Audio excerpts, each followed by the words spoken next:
Case studies ఎన్ని చేయాలి, freshers దగ్గర ఎన్ని కేస్ స్టడీస్ ఉండాలి, ఎక్స్పీరియన్స్ క్యాండిడేట్స్ దగ్గర ఎన్ని కేస్ స్టడీస్ ఉండాలి, అసలు కేస్ స్టడీస్ వల్ల యూజ్ ఏంటి, కేస్ స్టడీస్ చేయడానికి వాట్ ఈస్ ద ఫార్మాట్, నేనే ఫార్మాట్ ఫాలో అవ్వాలి, నేను ఎవరిని ఫాలో అవ్వాలి, ఎలా చేస్తే నన్ను హైర్ చేసుకుంటారు, ఇలాంటి డౌట్స్ నీకుంటే ఈ వీడియో నేను చేస్తున్నది కేవలం నీకోసమే. So don't skip the video. కొన్ని common mistakes but those are major issues అన్నట్టు. ప్రతిదీ మొత్తం అంతా యూఐ స్క్రీన్స్ మీద పెడితే యూఎక్స్ మీకు రాదనుకుంటారు. కేస్ స్టడీ అంటే ఏంటనంటే ఒక ప్రాజెక్ట్ చేసామనంటే ఆ ప్రాబ్లమ్కి సొల్యూషన్ ఇస్తున్నట్టు కదా. సో ఆ ప్రాబ్లమ్కి సొల్యూషన్ ఎలా ఇచ్చాము, what is the process I followed. For example connective app గురించి మాట్లాడదాం. కనెక్టివ్ యాప్ అంటే ఏంటి, లింక్డ్ఇన్ అండ్ ఇన్స్టాగ్రామ్ కంబైన్ చేసి ఒకే యాప్లో వచ్చి ప్రొఫెషనల్గా అండ్ పర్సనల్గా ఏదైతే డీటెయిల్స్ ఉంటాయో ఆర్ ఎంటర్టైన్మెంట్ ఆర్ ప్రొఫెషనల్గా ఉండే ఇన్ఫర్మేషన్ ఒకే యాప్లో చేయగలుగుతా, అవునా. సో రెండు డిఫరెంట్ యాప్స్ కాదు, ఒకే యాప్లో అవుతుంది. నేను ఆ రకంగా సొల్యూషన్ ఇద్దాం అనుకున్నాను. సో దాన్ని ఎలా సొల్యూషన్ ఇస్తున్నాను, ఏమేమి స్టెప్స్ చేస్తూ ఇచ్చాను అన్న దానికి ఎలా చూపిస్తానంటే నా కేస్ స్టడీలో ఫస్ట్ నేను మెన్షన్ చేయాల్సింది కేస్ స్టడీలో what is the problem and then what is the solution and then what kind of process I used అన్నట్టు. అంటే ఏ ప్రాసెస్ నేను యూజ్ చేస్తూ నేను సొల్యూషన్ ఇచ్చాను ఆ పర్టికులర్ ప్రాబ్లమ్కి. నేను కనెక్టివ్కి ఏం యూజ్ చేశాను, design thinking, right. There are lots of frameworks, I mean design process, but I used design thinking. Design థింకింగ్లో ఎన్ని స్టేజెస్ ఉంటాయి, 5 స్టేజెస్ ఉంటాయి. ఈ 5 స్టేజెస్లో నేను ఒక్కొక్క స్టేజ్లో ఏమేం చేసుకుంటూ వెళ్ళాను అన్నది ఒక డాక్యుమెంటేషన్ లాగా చూపించేది ఒక కేస్ స్టడీ అనమాట. డాక్యుమెంటేషన్ అంటే it's not a word document or Google Docs లో చేసే డాక్యుమెంట్ కాదు. ఇది కూడా విజువల్ గా నీ డిజైనింగ్ స్కిల్స్ నీ కేస్ స్టడీలో కూడా చూపించాలి. జస్ట్ యాజ్ టీజ్ గా నేను ఏమేం చేశానో పేస్ట్ చేసుకుంటూ అదే ఫార్మాట్ లో పెట్టుకుంటూ వెళ్ళిపోతే no one will read, no one will show you interest to hire you అనమాట. ఇప్పుడు ఒక కేస్ స్టడీ చూడగానే నీకు డిజైనింగ్ స్కిల్స్ ఉన్నాయని తెలిసేలా ఎలా తెలుస్తుంది, దానికి ఒక స్టోరీ టెల్లింగ్ ఉండాలి. అందరూ ఫాలో అయ్యే ప్యాటర్న్ ఎలా ఉంటుంది అని అంటే ప్రాబ్లం ఉంటుంది, యూఐ స్క్రీన్స్ ఉంటాయి, వాళ్ళు యూజ్ చేస్తున్న డిజైన్ సిస్టమ్ ఏంటి, వాళ్ళు యూజ్ చేసిన styles, I mean colours, typography, icons ఏంటని పెట్టేసి వదిలేస్తారు. సో దానివల్ల వాళ్ళని హైర్ చేసుకునే ఛాన్స్ తక్కువ ఉంటుంది. రిక్రూటర్స్ చూసే ఇంపార్టెంట్ థింగ్ ఏంటి అని అంటే బిగ్ ప్రాబ్లమ్ సాల్వింగ్ స్కిల్స్ వచ్చా. యూఎక్స్ డిజైనింగ్ లో సొల్యూషన్ ఇచ్చేటప్పుడు మీరు ఎలా ఫాలో చేస్తున్నారు, ఏం ఫాలో చేస్తున్నారు, ఒక స్టోరీ లాగా చెప్పడమే ఒక కేస్ స్టడీ అనమాట.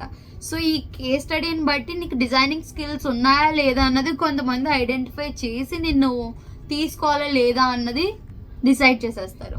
సో అందుకని కేస్ స్టడీ చేసేటప్పుడు జాగ్రత్తగా చేయాలి.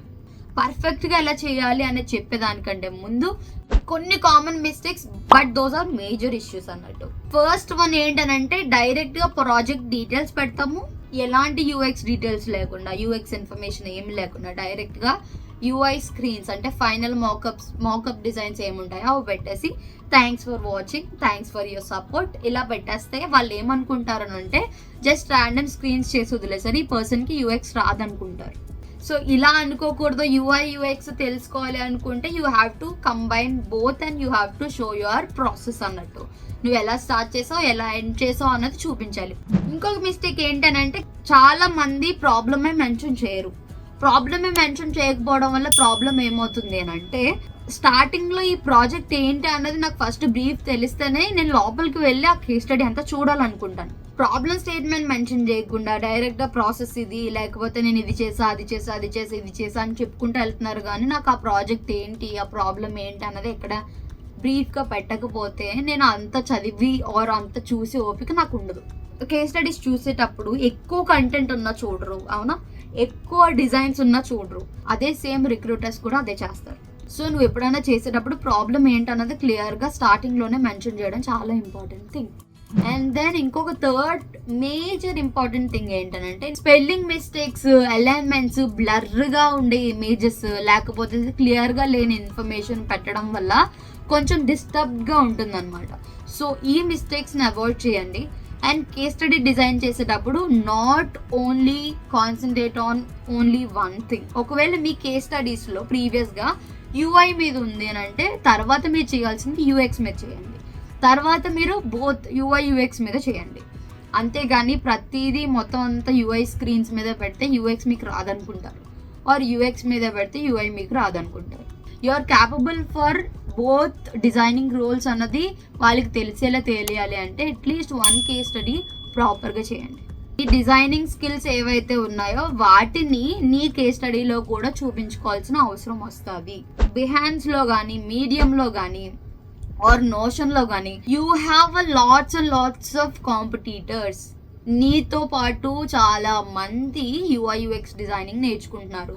వాళ్ళలో స్టాండ్ అవుట్ అవ్వాలి అని అంటే యూఎక్స్ డిజైనింగ్తో పాటు యూఐ డిజైనింగ్ స్కిల్స్ కూడా ప్రాపర్గా ఉంటేనే నీ కేస్ స్టడీ చూసే ఛాన్స్ ఉంటుంది. ఇంకొక నా సజెషన్ ఏంటనంటే don't copy or redesign same projects.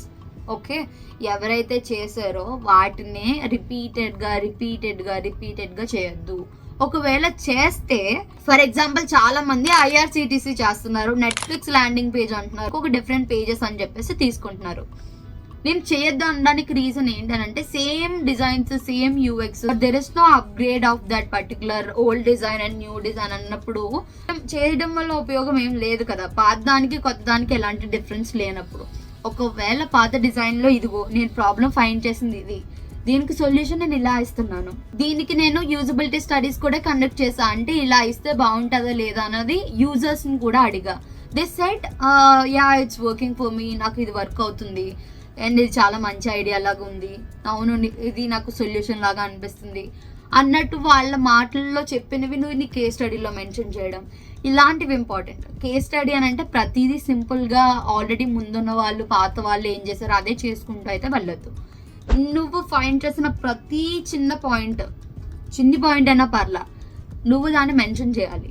First ఏం చేయాలి అని అంటే నువ్వు చేసే ప్రాజెక్ట్లో ఏదన్నా యూనిక్నెస్ అని అంటే నిజంగా ప్రాబ్లంకి సొల్యూషన్ ఇస్తున్నావా, ఆల్రెడీ రీడిజైన్ చేస్తున్న వాటికి సొల్యూషన్ ఇస్తున్నావు అంటే ఏమన్నా బెటర్ సొల్యూషన్ ప్రొవైడ్ చేస్తున్నావా, సేమ్ అదే సొల్యూషన్కి ఇంకొత్త యూజర్ ఇంటర్ఫేస్తో డిజైన్ చేసి చూపిస్తున్నావా, దీని మీద కాన్సన్ట్రేట్ చేయి. ఎందుకంటే ఇంటర్వ్యూలో కన్ఫర్మ్గా అడుగుతారు ఇది ఆల్రెడీ ఉంది కదా నువ్వు ఎందుకు డిజైన్ చేసావు, నువ్వేం స్పెషల్గా సొల్యూషన్ ఇవ్వలేదు కదా ఎందుకని దీని మీద కేస్ స్టడీ చేసావు.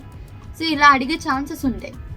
నేను చేయొద్దు అన్నట్లే చేసే దాని ప్రాజెక్ట్ మీద నిజంగా యూజర్స్కి హెల్ప్ అయ్యేలాగా నువ్వేమైనా సొల్యూషన్ ప్రొవైడ్ చేస్తే then work on that particular project and do a case study అనమాట. Otherwise don't select repeated projects. నేను చెప్పేదే కరెక్ట్ అని చెప్పట్లే, నేను ఇవన్నీ ఎలా చెప్తున్నాను అంటే నా డిజైనింగ్ కెరియర్లో నేను ఏమేమి అబ్జర్వ్ చేశాను, ఏమేమి మనం కాన్సన్ట్రేట్ చేయాలి, ఏమేమి మిస్టేక్స్ అవాయిడ్ చేస్తే మనల్ని హైడ్ చేసుకునే ఛాన్స్ ఉంటుంది అలాంటి పాయింట్ చెప్తున్నాను. సో నేను చెప్పేది బ్లైండ్గా కాకుండా మీ ఓన్ క్రియేటివిటీ కొన్నిసార్లు మీరు ఇంకా బాగా చేయగలుగుతాను అని అంటే అది కూడా మీరు ఫాలో అవ్వచ్చు. ఓకే, నేను బిహాన్స్ ఓపెన్ చేశాను. సో ఈ బిహాన్స్లో యూఐ/యూఎక్స్ కేస్ స్టడీస్ అని పెట్టా. So I will get lots and lots of case studies కదా. ఏదో ఒక కేస్ స్టడీ అయితే ఓపెన్ చేద్దాం. ఇప్పుడు ఏదో ఓపెన్ చేయను. ఓకే, ఈ కేస్ స్టడీ వాళ్ళు ఏం చేశారు అంటే ఈ కేస్ స్టడీ చేసిన పర్సన్ ఏం చేశారు అని అంటే వీవేర్ అన్న ఒక అప్లికేషన్ చేశారు. ఇది మొబైల్ అప్లికేషన్ అన్నట్టు నాకు క్లియర్గా తెలిసింది. ఎలా అంటే వాళ్ళు పెట్టిన మాకప్స్ని బట్టి. యూఎక్స్ కేస్ స్టడీని పెట్టడం వల్ల నాకేం తెలుస్తుందంటే it's only completely about UX అనుకుంటున్నాను. What are the tools he used అన్నట్టు ఇక్కడ మెన్షన్ చేశారు. That is fine. దాని తర్వాత ప్రాజెక్ట్ ఓవర్వ్యూ, అసలు ప్రాజెక్ట్ అంటే ఈ ప్రాజెక్ట్ ఏంటి అన్నది ఓవర్వ్యూ మెన్షన్ చేశారు. దాని తర్వాత మై రోల్స్ అని చెప్పేసి తన రోల్స్ ఏంటి అన్నది మెన్షన్ చేశారు. అండ్ నేను ప్రీవియస్గా మిస్టేక్స్లో నేను పెట్టాను కదా ప్రాబ్లం మెన్షన్ చేయకపోవడం, బట్ ఈ పర్సన్ ప్రాబ్లం అనేది నాకు ఫస్ట్నే మెన్షన్ చేశారు కాబట్టి first I will read the problem then I'm okay with it. అంటే నాకు ఈ ప్రాబ్లం నిజంగానే నేను ఫేస్ చేశాను కదా, అవును ఇది నిజంగానే ఒక ప్రాబ్లం అన్న ఫీలింగ్ నాకు కలిగింది అని అంటే then I will go through with this complete case study అనమాట. Okay, so I'm reading this problem statement. Okay, I understood the problem and దానికి సొల్యూషన్ కూడా ఇక్కడే ప్రొవైడ్ చేశారు. తను ఏం సొల్యూషన్ ఇచ్చారు అన్నది ఇక్కడ మెన్షన్ చేశాడు. దాని తర్వాత తను యూజ్ చేసిన డిజైన్ ప్రాసెస్ ఏంటి అన్నది మెన్షన్ చేశారు. తను design thinking design process use చేశారు కాబట్టి ఆ ప్రాసెస్ గురించి మెన్షన్ చేశారు. సో 5 స్టేజెస్ ఉంటాయి, 5 స్టేజెస్ గురించి మెన్షన్ చేశారు ఈయన. అండ్ ప్రాజెక్ట్ టైం లైన్ అని అంటే ఈయన కంప్లీట్గా 7 వీక్స్లో ఈ ప్రాజెక్ట్ కంప్లీట్ చేశారు. ఫస్ట్ వీక్లో brainstorming, user research, second week నుంచి user research, user interviews, user person, week 3.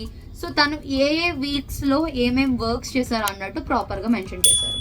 And user రీసెర్చ్లో తను ఏం చేశాడో అన్నది క్లియర్గా మెన్షన్ చేస్తున్నారు. సర్వేస్ చేశారు ఈయన దీన్ని చూసిన దాని ప్రకారం. క్వాలిటేటివ్ క్వశ్చన్స్ పెట్టారు. క్వాలిటేటివ్ అని అంటే మనం ఆల్రెడీ ఒక వీడియోలో నేను చెప్పా, క్వాలిటేటివ్ అని అంటే యూజర్ ఇంటర్వ్యూస్ అనమాట. సో యూజర్ ఇంటర్వ్యూ క్వశ్చన్స్ ఏమేమి అడిగారు అన్నట్టు, ఏమేమి ఆన్సర్స్ చేశారు అన్నది ఇక్కడ మెన్షన్ చేశారు.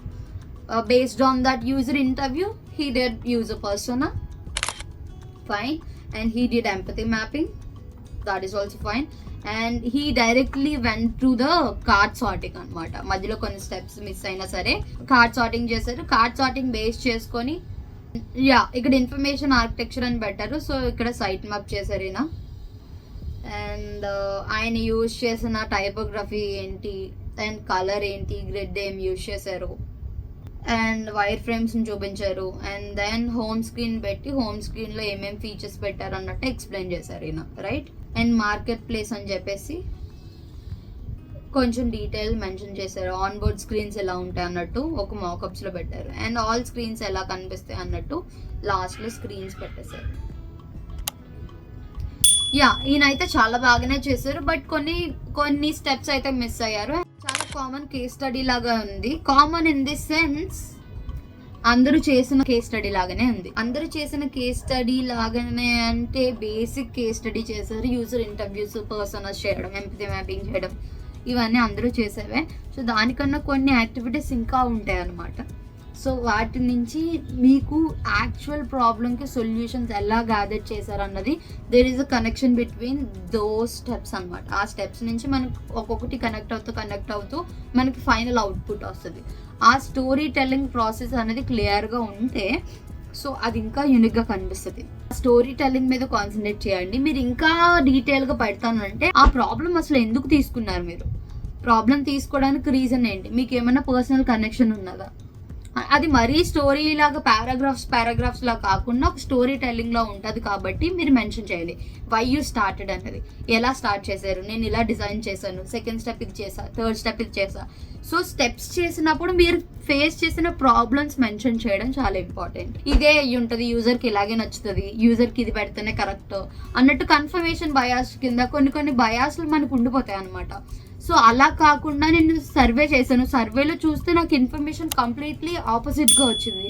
ఓకే, సో ఇన్ఫర్మేషన్ నేను అనుకున్న ఇన్ఫర్మేషన్ ఇది, బట్ యూజర్స్ ఇచ్చిన ఇన్ఫర్మేషన్ ఇది. నాకు కన్ఫర్మేషన్ బయాస్ ఉంది, నేను ఇది తగ్గించుకోవడానికి నేను ఇది ట్రై చేస్తున్నా. అండ్ యూజర్స్ ఇచ్చిన ఇన్ఫర్మేషన్ బట్టి వీళ్ళకి సొల్యూషన్ ఇలా ఇవ్వడానికి ట్రై చేశాను. కామన్గా చేస్తూ ఉంటే అందరితో పాటు నువ్వు ఉంటే నువ్వు అలానే ఉంటావు. మీరు చేసిన ప్రాజెక్ట్లో మీరేమేం ప్రాబ్లం ఫేస్ చేశారు అండ్ దానికి ఎలా సొల్యూషన్ ఇచ్చారు వాటన్నిటిని మెన్షన్ చేయడం చాలా ఇంపార్టెంట్. ఒక్కొక్క పర్సన్ ఒక్కొక్క డిఫరెంట్ వేస్లో చేస్తారు.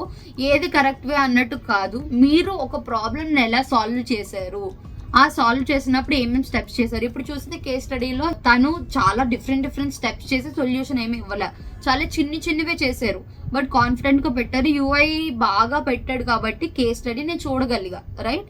అలానే యూఐ బాగా పెట్టండి, కేస్ స్టడీలో మీరు ఏం చేశారో అవి పెట్టండి. మీరు చేసిన స్టెప్స్లో కన్ఫర్మ్గా ఏదో ఒక ప్రాబ్లం ఫేస్ చేసే ఉంటారు. ఆ ప్రాబ్లం ఫేస్ చేసినప్పుడు మీరు ఎలా సొల్యూషన్ ఇచ్చారు ఇవన్నీ మెన్షన్ చేయడం చాలా బెనిఫిట్ అవుతుంది. ఇప్పుడు కేస్ స్టడీస్ ఎక్కడ చేయాలి అని అనుకుంటే ఫిగ్మాలో చేసి బిహాన్స్లో అప్లోడ్ చేసినా పర్లేదు, ఆర్ మీకు పర్సనల్ పోర్ట్ఫోలియో ఉన్నది అని అంటే స్క్వేర్ స్పేస్ కానీ ఆర్ విక్స్ కానీ ఆర్ ఫ్రేమర్లో కానీ ఆర్ సపరేట్ డొమైన్స్లో మీరు పోర్ట్ఫోలియోస్ తీసుకొని వాటిలో క్రియేట్ చేస్తే directly you can import to your case studies over there. Otherwise మీరు ఏం చేస్తారంటే బిహాన్స్లో చేయండి, లేదంటే మీడియంలో చేయండి ఆర్ నోషన్లో చేయండి. ఫ్రెషర్స్కి కేస్ స్టడీస్ ఎన్ని ఉండాలి అండ్ ఎక్స్పీరియన్స్ క్యాండిడేట్స్కి కేస్ స్టడీస్ ఎన్ని ఉండాలి. ఫ్రెషర్స్ అట్లీస్ట్ 2 to 3 చేయండి. ఒకవేళ ఫస్ట్ కేస్ స్టడీ చాలా బాగా చేస్తారు అనుకోండి, ఆ ఒక్క కేస్ స్టడీతోనే మీరు ఏం చేస్తారనంటే start applying for jobs and వాళ్ళ ఇంటర్వ్యూ ఫీడ్బ్యాక్ని బట్టి మీరు ఇంకొకటి చేయాలా లేదా అనే క్లారిటీ తెచ్చుకోండి. ఒకవేళ ఫస్ట్ కేస్ స్టడీ బాగలేదు అనుకుంటే you have to do another case study. Okay, at least 2 అన్న పెట్టుకోండి.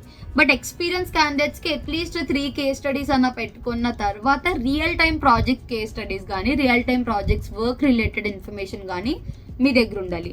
లేదు అని అంటే మీరు ఎక్స్పీరియన్స్ కదా, మీ దగ్గర ఎందుకు లేదు అన్న క్వశ్చన్ రేజ్ అయ్యే ఛాన్స్ ఉంటుంది.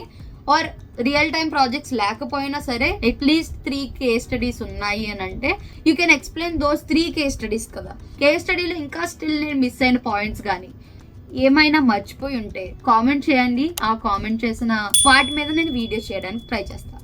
Okay, thanks for watching.